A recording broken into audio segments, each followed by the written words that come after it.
You ask Tiger to solve. This deals with linear equations with one unknown. The final result is x equals 3. Let's solve it step by step.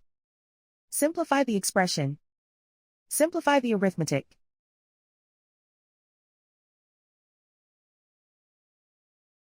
Group all constants on the right side of the equation. Subtract 3 from both sides.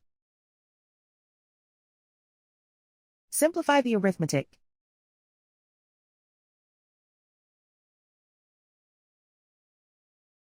Isolate the x.